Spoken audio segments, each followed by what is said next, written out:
Hello' everyone, আশা কৰিছোঁ সকলোৰে ভাল আৰু welcome back to my another new blog. আৰু এয়াতো দেখিছে চবেই একদম পেক চেক কৰি ক'লৈ যাব ওলাইছোঁ। আৰু আপোনালোকক কৈ যাম বাৰু, এতিয়াতে নকওঁ আমি ক'ত যাব ওলাইছোঁ, আপোনালোকে চাই গৈ থাকক। আৰু কেইদিনমান আগত আমি এঠাইলৈ ফুৰিবলৈ গৈছিলোঁ। ৰাতি আমি ওলাইছোঁ, আমাৰ কমেও 12টামানত ওলাইছোঁ আমি। আৰু এইবোৰ আমি অলপ পেকিং কৰি খোৱা মেলা বস্তু কিছুমান লৈ পিনি আমি ওলালোঁ যাবলৈ। আৰু আপোনালোকে চাই থাকক আমি ক'লৈ যাওঁ। আৰু আনফালে চাইছেনে, মিষ্টাৰে গলত গামোচা মাৰি লৈছে, কাৰণ তেওঁৰ কাহ চৰ্দি হৈ আছিলে। আৰু নগ'লেও নহয়, যেনিবা আমি আগতে প্লেন কৰি থৈছিলোঁ যাম বুলি। আৰু মিষ্টাৰে একদম মেডিচিনছবোৰ খাই পিনি একদম ৰেডি হৈছে। আৰু এয়া আমি ওলালোঁ যাবলৈ। আমাৰ যাত্ৰা আৰম্ভণি হ'ল এনেদৰে। আৰু অলপ পিছতে মিষ্টাৰে ল'লে ফোনটো, মানে ব্লগটো কণ্টিনিউ কৰিবৰ কাৰণে, কাৰণ মই পিছত বহিছোঁ আৰু কেতিয়া মোৰ টোপনি আহি যায় মই নিজে ক'ব নোৱাৰিম। কাৰণ এয়া চাওক, মোৰ টোপনি আহিয়ে গৈছিলে। আৰু এয়া পেট্ৰল পাম্পত ৰখাইছিলে আৰু CNG ভৰাইছিলে গাড়ীখনত, আৰু আমাক এনেদৰে নমালে গাড়ীখনৰ পৰা। আৰু মই একদম টোপনি, আৰু একদম কিবা লাগি আছে গা চা, যিহেতু ৰাতি ওলাইছোঁ। টোপনিটো মেইন, আপোনালোকেতো জানেই। আৰু টোপনি কমপ্লিট নহ'লে একদম কিবা লাগি যায় গা চা। আৰু এয়া আমি এনেদৰে CNG ভৰাই মেলি ওলাম আৰু এতিয়া। আৰু এয়া আমি ওলালোঁ, আমাৰ যাত্ৰা কণ্টিনিউ কৰিলোঁ আৰু যাবলৈ। দিল্লী এৰিম আৰু এতিয়া। আৰু এতিয়া আমি অকণমান পাৰ হৈয়ে ধাবা এখনত সোমালোঁ। এতিয়া বাজিছে দেখিছে নহয়, ৰাতিপুৱা 3টা বাজিছে। আৰু ধাবাখনত সোমাই অকণমান বোলো চাহ খাই মাইণ্ডটো অলপ ফ্ৰেছ কৰোঁ। আৰু এনেদৰে আমি এইখনত সোমাই পিনি মই এনেই মেনুখন চাইছিলোঁ, খাবতো একো নোৱাৰোঁ ইমান ৰাতিপুৱাখন, কি খাম আৰু। আৰু মিষ্টাৰে মোক সুধিছিলে এনে কি খাম, মই ক'লোঁ পৰঠা খাম, কিন্তু নাখালোঁ দিয়কচোন। এনে আমি অকণমান স্নেক্স টাইপ ঘৰৰ পৰাই লৈ আহিছিলোঁ, চাহৰ লগত তেনেকৈ খালোঁ। আৰু গাড়ীত আকৌ আমি টোপনি মাৰিলোঁ দুইটাই, মোৰ লগৰজনী তাই আৰু মই। আৰু তাইৰ মিষ্টাৰো ব্লগ বনাই আছিলে, মোৰ মিষ্টাৰকো মই ফোনটো দি দিছোঁ ব্লগ বনাবলৈ। আৰু এনেদৰে আমি গৈ পামেই আৰু আপোনালোকক কৈ দিওঁ ক'লৈ আহিছোঁ আমি আহিছোঁ কৃষ্ণৰ জন্মভূমিলৈ। আপোনালোকেতো জানে, বৃন্দাবন, কাশী বৃন্দাবন মথুৰা বুলি কয় নহয়। এয়া আমি পালোঁ প্ৰেম মন্দিৰ। আমি যেনিবা এতিয়াতে নোসোমাওঁ, কাৰণ আমি ফ্ৰেছ হ'ব লাগিব। আগতে আমি এখন হোটেল বুক কৰিম। আৰু হোটেল এইখন আমি পালোঁ একদম হঠাতে। আৰু অকণমান টাইম যাতে ৰেষ্ট কৰি আমি ওলাব পাৰোঁ, আৰু সেইকাৰণে এনেদৰে এটা ৰুম লৈ ল'লোঁ।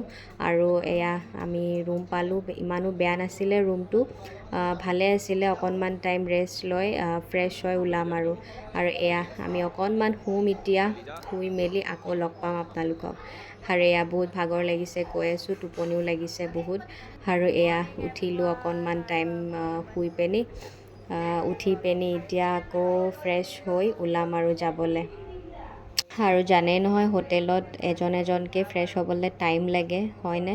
সেইকাৰণে বাকীকেইজনক মই ফ্ৰেছ হ'বলৈ দিছোঁ, আৰু মই হ'ম বাৰু এতিয়া।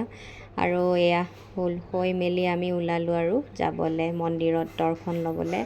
আৰু ফাৰ্ষ্ট আমি যাম বৃন্দাবনত, ওচৰতে আছিলে, সেইকাৰণে আমি ভাবিলোঁ আগতে বৃন্দাবনৰ মন্দিৰবোৰতে যাওঁ, যিমানখিনি কৃষ্ণৰ মন্দিৰ আছে। আৰু আমি গোটেইখিনি কভাৰ কৰিছোঁ, মন্দিৰ নকৰা নহয়, বহুত বেছি মন্দিৰ আছিলে। আৰু অকণমান গৰমো আছিলে। মই এটা মাকৈ আনিছিলোঁ, সেইটোকে খাই গৈ আছোঁ। আৰু এয়া দেখিছে নহয়, প্ৰসাদৰ কাৰণে দোকান। আৰু মানুহৰ ভিৰ চাওকচোন, মন্দিৰ যাবলৈ ইমান মানুহৰ ভিৰ, তাতে আৰু গৰম। আৰু চাওক, এয়া পাইছোঁ আমি কৃষ্ণৰ মন্দিৰ বৃন্দাবনৰ। আৰু ইমান ধুনীয়া দেখিছেই নহয়, কিন্তু কি কৰিব, উপায় নাই, একদম আগলৈকে যাব নোৱাৰোঁ, মানুহ বহুত বেছি। আৰু এয়া আমি চাই মেলি ওলালোঁ। আৰু এয়া দেখিছে নহয়, ইমান মৰম লগা কৃষ্ণৰ কাপোৰ কিনিবলৈ পায়। আৰু এয়া আমি আকৌ নেক্সট কৃষ্ণৰ আকৌ আন এটা মন্দিৰত সোমালোঁ, আৰু এনেদৰে দৰ্শন ল'লোঁ। সেয়া চাওকচোন, ভগৱান ভক্ত, মানে কৃষ্ণ ভক্ত মানুহ কেইজনমান ইয়াতে বহি আছে। আৰু এয়া আকৌ আমি নেক্সট মন্দিৰ এটাত আহিছোঁ, এয়াও কৃষ্ণৰে মন্দিৰ হয়। আৰু ওপৰলৈ চাওকচোন, এয়া কিমান ডাঙৰ ফেন এখন লগাইছে, কিন্তু কামত হ'লে নাই, মানুহ ইমান বেছি। আকৌ আমি তাৰ পৰা ওলাই পিনি এতিয়া আহিছোঁ আমি নেক্সট কৃষ্ণ আৰু ৰাধাই য'ত ৰাসলীলা কৰিছিলে সেয়া জেগালৈ আহিছিলোঁ। কৰিছিলে মানে এতিয়াও কৰে বুলি জনা যায় ইয়াতে। আৰু এয়া দেখিছেই নহয়, চব ফালৰ পৰা গোটেই মানে কভাৰ কৰা আছে, কাৰণ জনা যায় যে ইয়াৰে এজন মানুহে বুজাই আছে, কৃষ্ণ আৰু ৰাধাৰ ৰাসলীলাৰ বিষয়ে বুজাই আছে মানুহবোৰক। আৰু এয়া আমি গম পালোঁ যে এতিয়াও কৃষ্ণ আৰু ৰাধাই ৰাসলীলা কৰে, কিন্তু মানুহে চাব নোৱাৰে। আৰু ইমান ধুনীয়াকৈ দেখিছে নহয় মূৰ্তিবোৰ, আৰু এয়া আশীৰ্বাদ লৈ আছে মানুহবোৰে এনেদৰে। আৰু ইয়াত মন্দিৰবোৰত মই এটা মন কৰিছোঁ, চাকি জ্বলাবলৈ নাপায়, অকল আমি সেৱাহে কৰি আছোঁ। আৰু এয়া দেখিছে নহয় কিমান যে ভাল লাগে, সেনেদৰে মানে ইহঁতে নাম কীৰ্তন কৰি আছে। আৰু এয়া চাওকচোন, ইমান ভাল লাগিছে, ওলাই পিনে আমি ভোগ খাবলৈ পালোঁ। লুচি আৰু এয়া কি দিছিলে, আমাৰ লুচি আৰু ঘুগুনি টাইপে দিছিলে, বহুত বেছি ভাল লাগিছে খাই, কাৰণ আমি একো খোৱা নাছিলোঁ। আৰু এতিয়া আমি আহিছোঁ কৃষ্ণ জন্মৰ স্থানলৈ, সেইটো হৈছে মথুৰা। দেখিছে নহয়, এয়া ৰাস্তা পাৰ কৰি আছোঁ, আৰু যিহেতু সেইফালে গাড়ী নিবলৈ এলাও নাই, আমি খোজকাঢ়ি গৈ আছোঁ। আৰু ইমান বেছি ৰ'দ দিছিলে, কি ক'ম আৰু আপোনালোকক মথুৰা ভাবিছিলোঁ ভিতৰখন দেখাম বুলি, কিন্তু দেখাবলৈ নোৱাৰি, এলাও নাই, ফোন বাহিৰতে ৰাখিব লাগে বুলি গম পালোঁ। এয়া চাওক, বাহিৰৰ পৰাই যিমানখিনি পাৰিছোঁ দেখাই দিছোঁ। ইয়াত আমি ফোন ঘড়ী চব জমা দি পিনে আমি ভিতৰলৈ গৈছিলোঁ, আৰু একদম মজা লাগিছে গৈ পিনে।